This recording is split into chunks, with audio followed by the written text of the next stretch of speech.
If somebody asks me to believe in something, my first response is, and I think this is pretty much the way most people operate, prove it. You want me to believe in God? Okay, prove God exists. You want me to believe in the flying spaghetti monster? Well, prove to me that the flying spaghetti monster exists. Okay, now that to me is simply a skeptical and a reasonable outlook. Don't take anything on faith. Don't just believe everything that you hear. And think for yourself. Fair enough. Now, I think, though, that one must be aware of what one is doing when one takes that point of view. It's all very well to be skeptical of things, but one must bear in mind that skepticism can be a very subversive point of view to take, a very subversive attitude to have, potentially dangerous. And I don't mean subversive in the normal way, i.e. subversive for the good, but I mean actually dangerous for society, or potentially dangerous. For example, if someone is going to tell me that this flying spaghetti monster exists and I am not satisfied with the evidence that they have given to me, then I do not believe that the flying spaghetti monster exists. Okay, I have a reason not to believe in that, to be a non-stamp collector, as it were. And now,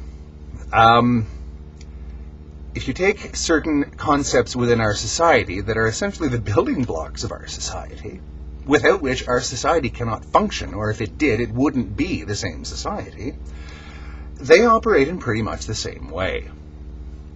Human rights.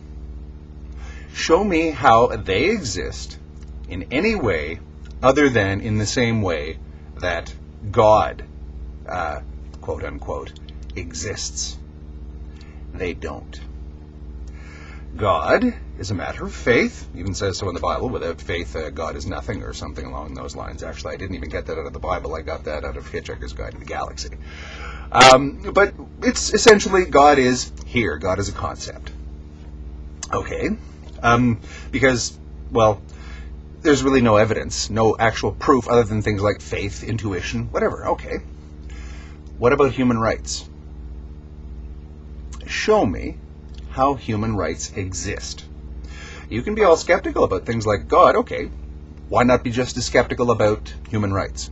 Why not just be as skeptical as, say, property rights, as believing in human freedom, human decency, human morality? Be skeptical of that too, because none of that really exists either phenomenally or outside of here any more than God does. So one looks at the kind of critical thinking that inevitably seems to lead to society in one way or another handing you a cup of hemlock if you actually follow that kind of thinking. Martin Luther, the original, or supposedly, this is arguable, originator of Protestantism, walked up to the church and nailed his 95 Theses, I think it was 95, to the door of the cathedral, challenging the Pope in Rome. Thus, religious freedom was born. Well, no, actually, Martin Luther wasn't attempting to advocate religious freedom, because his actions were simply based on proving that the Church of Rome was wrong and he was right.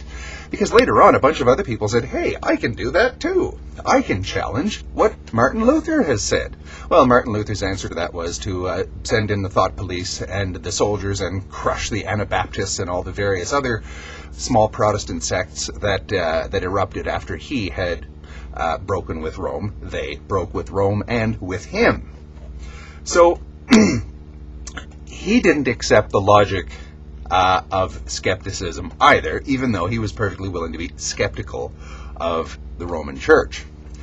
Okay, I'm not advocating in any way at all that we not be skeptical. I'm not saying that we take anything on faith. I'm not saying that I don't believe in human rights. I'm not saying that I don't believe in democracy, human decency, anything like that at all. But what I am saying is, if we're going to be skeptical, we'd be very well advised to bear in mind where skepticism can lead. Because all the things that we believe to be true, to be logical and real, are only that way because we accept them as such.